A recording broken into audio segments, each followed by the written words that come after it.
Now imagine if dhikr was something that wasn't just something you repeat mindlessly, but it's something that makes you think.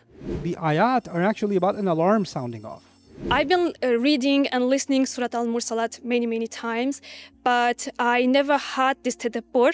And what struck me is especially the repetition in the surat and the repetition's meaning, which is this alarm, this urgency, where Allah is telling us that the situation is urgent and do something.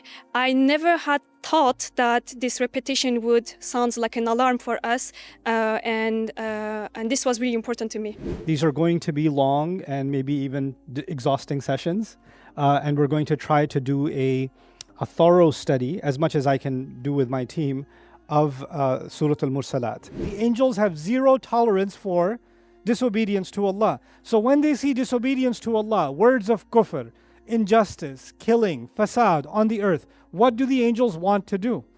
They want to bring order back and kill all of the rebellious.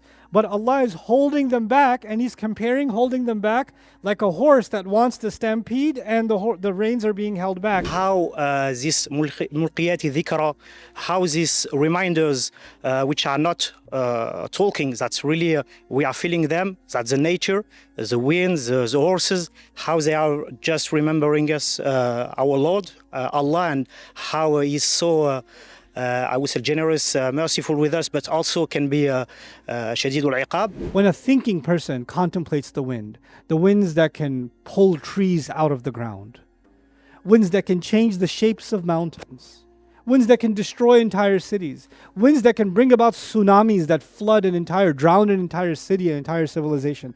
When they think about the wind, تَمَسَّكَ بِذِكْرِ اللَّهِ وَالْتَجَأَ إِلَىٰ إِعَانَةِ اللَّهِ, then such a person holds on to the remembrance of Allah and just wants to get the help of Allah. فَصَارَتْ تِلْكَ الرِّيَاحِ كَأَنَّهَا أَلْقَتِ الذِّكْرِ. It's as if these winds themselves dropped a dhikr on you. What I really like to know about Surah Mursalat is the description of Jannah. I lost my father, may Allah reward him with Jannah. And when Ustaz Nouman Ali Khan describes Jannah, I already see myself with my father there. So yeah, I'm like, I can't put words in what I'm feeling right now. There's a very close relationship between the winds and the angels. Allah says, فَأَرْسَلْنَا عَلَيْهِمْ رِيحًا وَجُنُودًا لَمْ تَرَوْهَا in Surah Al-Ahzab. He says Allah sent against the enemy wind and armies you couldn't see. Who's the armies we couldn't see? The angels. So the angels and the winds are actually described as very close to each other. Interestingly, Angel Jibreel, also called Ruh al-Qudus, Ruh is related to Rih. The word Ruh itself is connected to Rih. So the invisibility of it, something you can't see but you know it's there. Something you can't see but you know is there. And that's why the parallel between the winds and the angels is a really remarkable thing. If you look at one star in the sky, it's not there right now. It was there several million, sometimes billions of years ago. It took that long for the light to get here, but it's not there anymore. It may have been dead. By the time we see the star may have already exploded. It may not even be there. We're looking at billions of years of history when we look at the stars. All the galaxies of the universe, all the stars, including the sun, are about to be smudged. Theoretically, what should happen to all of us? We should immediately be dead. But Allah is keeping all of us alive to watch. This is in other words, a situation is occurring which under any other circumstance would be immediate death. And Allah, despite us physically not being capable of withstanding what is happening, is going to keep us on life support. So go ahead, stay in your delusion. Stay inside this bubble that you want to stay. Your entire universe is being described not with the skies, with the angels, with the reminders, with contemplation, with prophet, and none of that. Your entire universe is just eating and enjoying. That's it. That's your universe. Stay in it. So with this kind of brief background, I want you to enter into the world of Surah Al-Mursalat.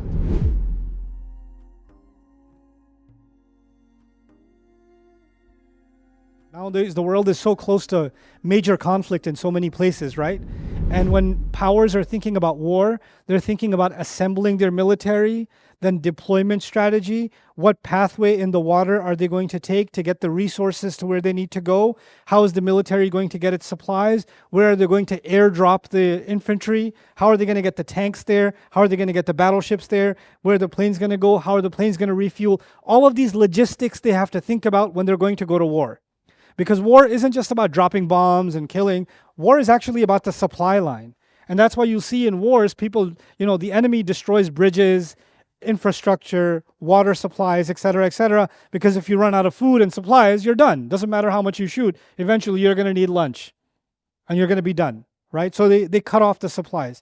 Now, Allah describes His armies. His armies are the angels. His armies are the winds. Who's going to put a stop? What border control you're going to put on the wind? How are you going to stop this attack from coming?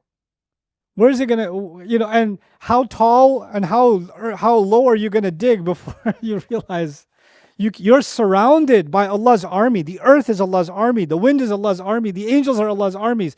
There's no escape. You're completely surrounded. There's no place you can go where you can escape Allah's armies. In fact, you're living inside the military base of Allah, the earth. You're inside the base, completely surrounded by His soldiers. So by using this imagery, Allah is actually describing His power to those who don't believe in it. Those are those that were questioning the message of Islam. It starts very aggressively. And if you think about the fact that this is an early surah, and this imagery is being used, is as if to say people who think they're very powerful don't realize what they're messing with. The wind. Just the winds. If I was just to let them go. And letting them go, this is important also for the Arabs, because the Arabs were obsessed with horses. They were obsessed with horses. Actually, I learned recently about ancient Arabs that sometimes they would choose their horse over their children. Yeah. And you said, they're disturbing people. Astaghfirullah, age of Jahiliyyah. Let me tell you something. They're out in the desert. It's burning hot. It's just me and my horse. Let's name him Francois. It's just me and my horse. The only reason he's alive is me, and the only reason I'm alive is him. Weeks go by. I feed him a little water, I drink a little water. He finds a well, we go to it. If there's somebody attacks, his run saves my life and his life. If we have to attack someone, he's the one that's galloping towards death. I have seen easy times with this horse. I've seen hard times with this horse. I've fallen asleep with this horse. I've woken up this horse. This horse got sick and I took care of it. I got sick. It fetched water for me. It is my buddy in war. It's my car. It's my luggage carrier. It's my servant. It's my best friend. When I'm alone in the desert for weeks and weeks and I'm going psycho, I start talking to the horse and the horse feels like it's talking to me. It becomes my Mr. Wilson. Right? So we're having all kinds of conversations, my horse and I. And by the way, the Arabs made a lot of poetry about the horse, and they talked to the horse. And the horse, and if it knew speech, mukallimi, right? لو عرف الكلام مكلمي. If it knew speech, it would speak to me. Right? It was talking. They would talk. They got into the feelings of their horse. They're like, we've been through a lot. My kid, I don't even know. But the horse, we've been through a lot together, man. So they had this attachment to the horse. And then when they find a horse that's wild in the desert, and they get up on that horse, and the horse lets them grab the rein. Ooh, they got an intimate relationship with this horse. And when Allah uses the imagery of this horse to describe, oh, you think this horse is loyal to you? It would run right into a spear for you, wouldn't it? And if you let go of this horse, it would go wild and attack. And the Arab's like, yeah, I like that. Yeah, tell me more. فَالْعَاصِفَاتِ عَصْفًا. That's fire. He doesn't know he's hellfire, but has fire. Right? This imagery captured their imagination, and Allah is using this imagery of the horse and his loyalty and the companionship and how the horse is willing to die at the letting go. And by the way, if you have a deep connection with your horse, if you've dealt with horses in your life, then you know horses can sense body language. You don't even have to tell them. They can sense a shift and they can turn. A good horseman, it's not even It's just kind of, the horse, without even looking, can tell he wants me to turn right, he wants me to turn left. And an obedient horse, when you're walking with it and you're turning slightly, you will never feel the pull. It will just synchronize completely with you, unlike your child. Your child, like, you know, the horse doesn't do that. The horse moves with you. Why is that an important image? Because if that's, you understand absolute loyalty and connection to the master, that's what the horse represents to them, then you need to understand the winds and the angels have absolute loyalty and connection to Allah. And Allah will let that mane go. Right? So this is the image that's being projected. So the reason I said this interpretation can also include horses is because this was on their mind. And by the way, when they were thinking about horses, let me just fill you in. When did they let go of the mane of the horse and let it go wild? When they're about to raid a camp. They're about to attack a village.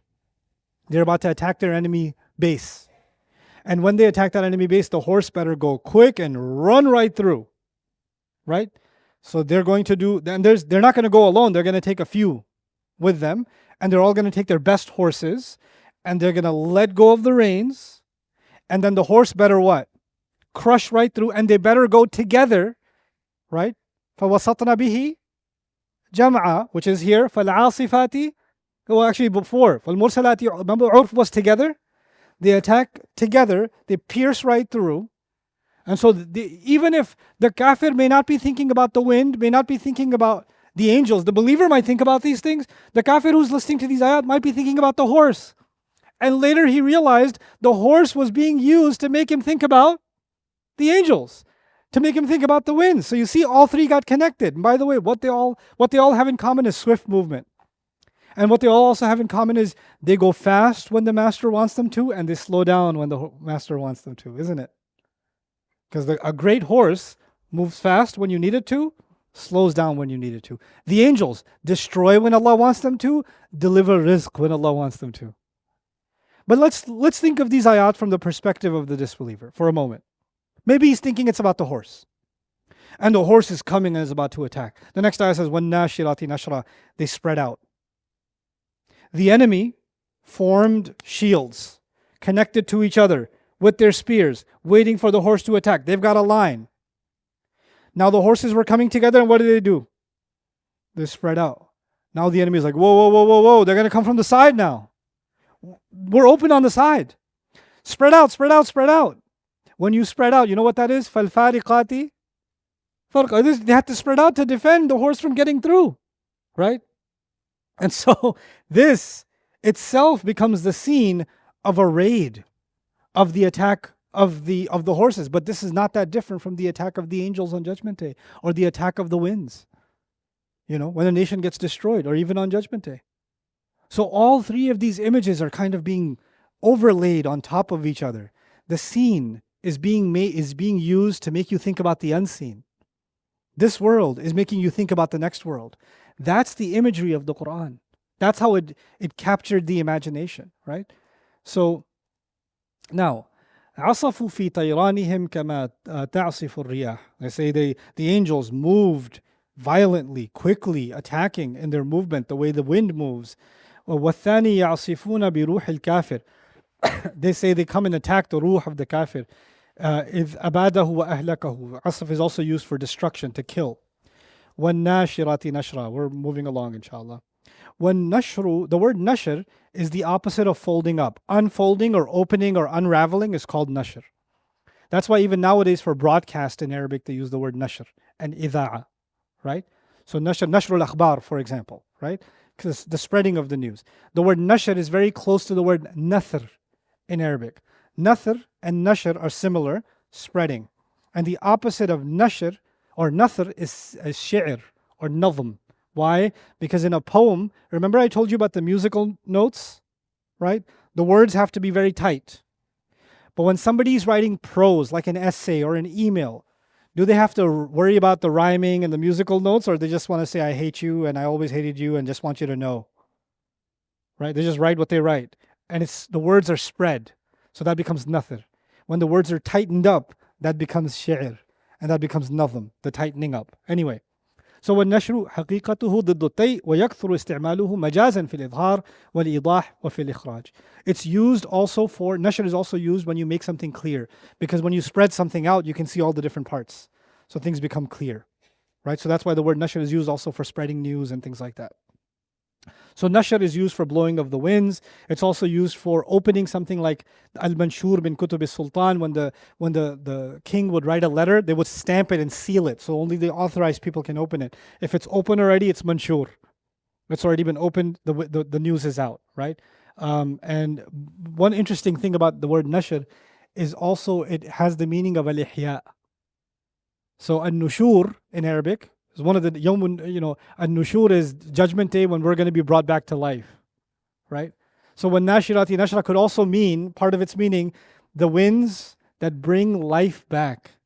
Because the winds bring rain and the dead earth comes back to life.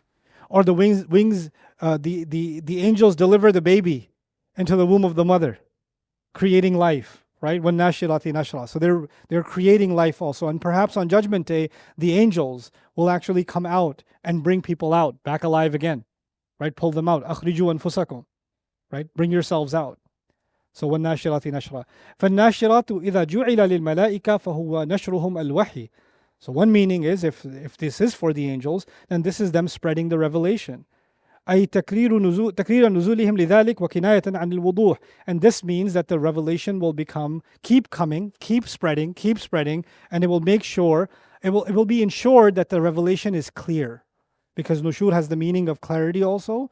So when nashirati nashra suggests, according to this interpretation, that Allah will make sure that the Quran, the revelation that Allah has given, will remain clear for anyone who seeks its clarity. Now the thing is, there's a lot of, I don't understand the Quran is confusing, etc., nowadays, right? The thing is, anyone who seeks the clarity of this book, Allah will not deprive them. That's the promise of Allah. Doesn't matter if they're Hindu, atheist, agnost, Muslim, doesn't matter what. If they're seeking guidance from Allah and they're coming to His book, Allah will not deprive them. So long as they're sincere. That's all that Allah is asking. Otherwise, this will spread. And like, good soil, when the rain comes and the pollen comes, if it's good soil, life will come out of it. The same way when revelation comes and there's a good person, guidance will come out of it. Life will come. The spiritual life will come from them. وَإِذْ جُعِلَ الرِّيَحُ فَهُوَ نَشْرُ السَّحَابِ. And if it's used for winds, then this is the movement of the clouds. By the way, a surah related to this one is Adh-Dhariyat. And I would encourage you to watch the videos on Adh-Dhariyat, at least the opening. Because that was the first time I studied winds. Just winds. Because Allah is emphasizing winds so much, I don't know enough about the winds. So when I studied, it was fascinating what the winds do. And how much they spread. It says, وَالنَّاشِرَاتِ نَشْرًا.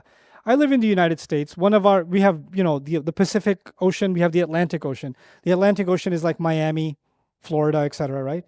The sand on the beach in Florida is sand particles delivered from the sub-Saharan African desert across the ocean by the wind, and is sitting on the beach in Florida. Like, what does Allah deliver? Like, the entire economics, politics, life on this planet is actually sustained. Not just the ecosystem, but even human civilization is running dependent entirely on winds. Imagine tomorrow shipping stops. Just imagine for a moment shipping stops. Do you know what happens to the world if shipping stops? Starvation, war, death, famine, disease. All of that just because shipping is impossible. If the winds stop doing what Allah designed them to do, shipping will no longer happen. Flights will no longer happen. Air travel will cease to exist. Weather will not change. The weather formations. And if some place has a calm, low humidity, like nice breeze, it's actually creating air pressure somewhere else and there's a storm. So the fluctuating weather in the world and the temperatures in the world, all of that is a function of wind, all of it. And if the clouds stop moving around, you're not going to see green places anymore. You're not going to see places come to life anymore. The entire world just comes to a halt. Just if Allah shuts down one thing, the wind. Just one thing. We're not even saying He dries up the ocean. We're not saying He kills all the species, nothing. And these small things that Allah has created, that we think is nothing, right? Every one of them, the entire world depends on. What if Allah removed all the bees from the world? Just study that yourself. What if Allah removed the bees? What would happen to this planet? Subhanallah. One small thing. One, like you have this, I used to watch a lot of cartoons. You have these giant machines and you pull one thing and the whole thing falls apart. Allah has created this intricate system. Just mess with one thing. And then you see yourself come to your knees. وَالنَّاشِرَاتِ نَشْرًا. Look at even فَالْفَارِقَاتِ فَرْقًا. I'll move quickly. I'll skip this. By the way, this is also a farq. I had to put the haircut in. This is in honor of the 80s. Al-afruq min ad-dika dhul arf. This is the farq is the parting in the middle. Here's another one that might. This is what the 80s look like now. Okay. ومن الرجال الذي ناصيته كأنها مفروقة. So the word farq is a parting. Of course, the parting happened in the story of Musa alayhi salam, right? فرقنا بكم البحر, right? The parting, right? That's the word farq. So the idea is fariqat is they separate. And the word farq is very close to the word falq, like Surah Al-Falaq. Farq and falq, they're close to each other. يقال اعتبارا بالانشقاق. Falq is used when something is cracked open. والفرق اعتبارا بالانفصال. When two things are separated from each other, then more separated, distance between them, that's actually called al-fariqat. وَفَرَقْتُ بَيْنَ الشَّيْئَيْنِ فَصَلْتُ بَيْنَهُمَا. When you did farq between two things, you created a separation between them, whether it's physical separation or it's intellectual or emotional kind of separation. I've separated between truth and falsehood. That's a farq. By the way, one of the names of the Quran, Al-Furqan, because it separates, creates a huge distance between truth and falsehood. They're not close enough for you to be confused with each other. They're far apart from each other. By the way, sometimes you can have two things that are separate, but they're too close to each other. So you could be confused with the naked eye. Are they one or are they two? Like two Lego pieces. But farq isn't that they're separate, they are kept apart. They're kept apart. So Allah is separating truth and falsehood far, far apart from each other, and there's no confusion. والفرق التمييز بين الأشياء فإذا كان وصفا للملائكة فهو صالح للفرق الحقيقي. So if this is for the angels, this could literally be something they do. The angels literally create separation. مثل تمييز أهل الجنة عن أهل النار. Like the separation of the people of Jannah and the people of fire. يوم الحساب. Like the separation of the body and the soul at the time of death. That's also a farq.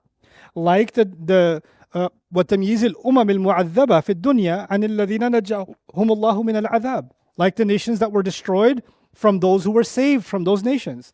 Farq between the followers of Lut alayhi salam and the nation. Farq between the followers of Nuh alayhi salam and the rest of the nation. مثل قوم نوح عن نوح وعاد عن هود وقوم لوط عن لوط وأهله عدا امرأته وصالح للفرق المجازي. So there's another, it's also good for figurative separation. وهو أنهم يأتون بالوحي الذي يفرق بين الحق والباطل وبين الإيمان والكفر. فالفارقات فرقا, they separate between right and wrong, truth and falsehood. By the way, what time is the adhan? So I'm clear. 42? Oh man, time ran out and I didn't get to do the tadabbur. We only did tafsir a little bit. أن الرياح تفرق بين أجزاء السحاب. Some more interpretations about the فالفارقات. The winds separate which places will get rain, which places will get a cloud, which places will not get a cloud. أن الله تعالى خرب بعض القرى بتسليط الرياح. Some nations were destroyed because the winds would never leave. Some other nations get destroyed because the wind never comes.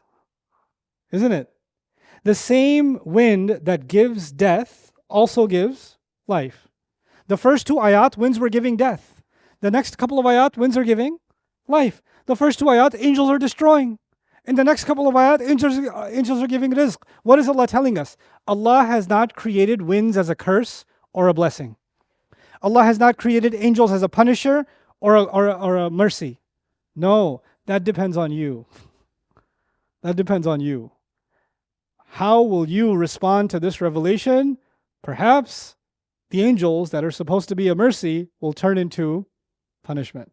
The winds that are being held back will be unleashed. This is actually one of the key takeaways. Because there's only a few minutes, I'll focus on the takeaway instead of more slides now. I'll tell you some things I want you to at least take away with you for where we are up until now. Two sets of images were being given. One set of images is about death. وَالْمُرْسَلَاتِ عُرْفًا فَالْعَاصِفَاتِ عَصْفًا. That's destruction and death. That's violence. وَالنَّاشِرَاتِ نَشْرًا فَالْفَارِقَاتِ فَرْقًا. That's about life and how life is distributed and spread and mercy is spread in this world.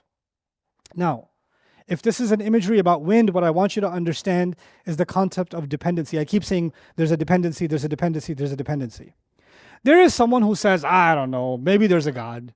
Maybe there's, Judgment Day, maybe. And even if there is, why should God judge me? I should be judging God. And it's not very far-fetched. People say these things, right? Why is God so, and they say these, these words about Allah very freely, very carefree, right? And I'll give you an analogy. Imagine a dog that you bought because you're Maliki, right? So you bought a dog and it's trying to bite you. You bought the dog and it's trying to bite. You're trying to feed it, it's trying to bite your hand. Every time you come near it, it gets aggressive. So what do? You decide to tie it up, leave it out in the sun. Every time you come out of the door, it starts coming at you, but it's being pulled by the leash, right? Still aggressive, still aggressive. You stop giving it water, food, everything. You just stop.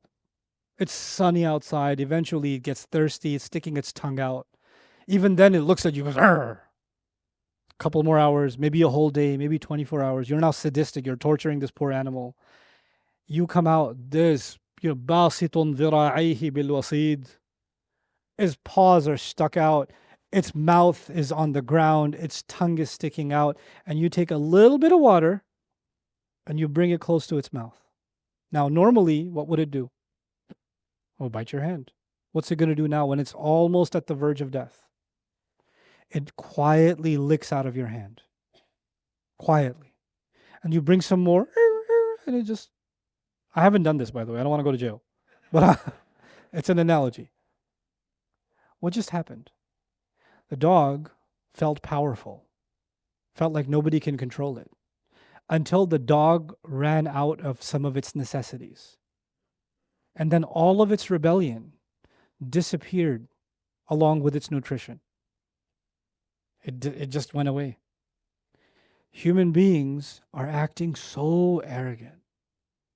So say whatever they want about God. Make fun of his judgment, make fun of his authority, question his wisdom. Any way they want. They don't want to take this conversation seriously at all. It's not something I think about, man. Let me be free. And every time the messenger comes with this message, they bark at him. They even want to bite at him. They want to attack him. And Allah says, if I was to just, you want to see attack? I'll show you attack. If I just let go of these winds a little bit, what did I do to the nation of Ad, the superpower of Ad? What ruins do you see? There are so many nations that are buried so deep beneath the sand. Even now, the Saudis have started doing some excavations.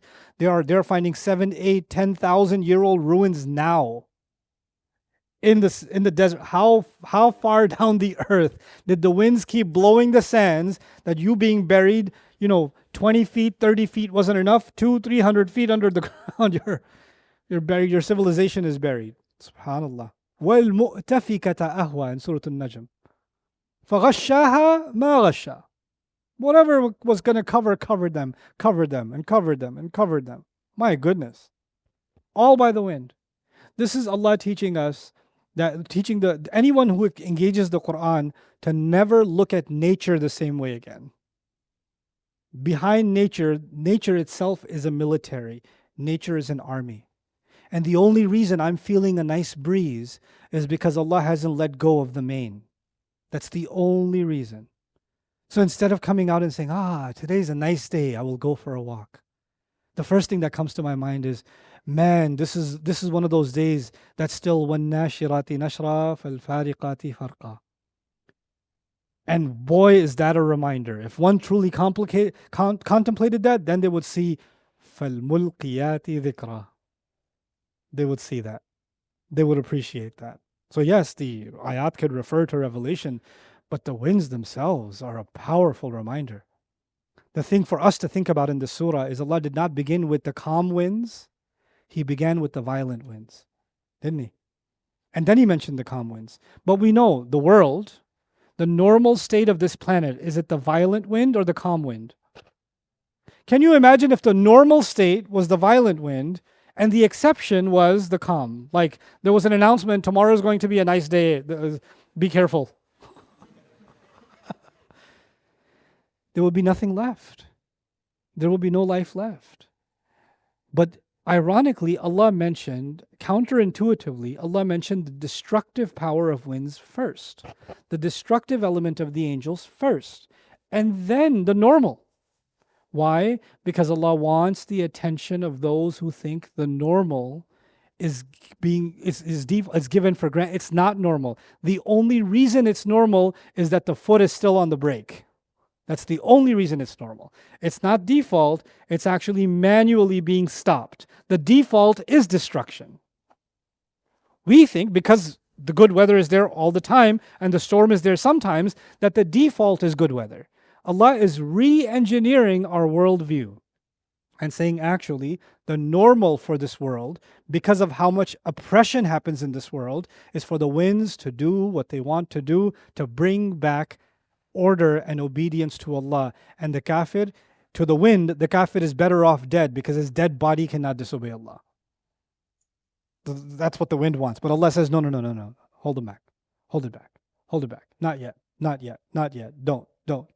Every day Allah is stopping the wind. And it wants to kill. Almost 300,000 souls have already been gifted a Bayyinah TV sponsorship, and the impact has been immense. But over 50,000 eager students who can't afford it are still waiting to begin their journey. You can help. Visit bayyinah.com/gift to share the gift of the Quran so that another soul can explore the depths of Allah's words. Their access lasts a year, but its impact may last a lifetime. I want you to help me help them and give the gift of Bayyinah TV today.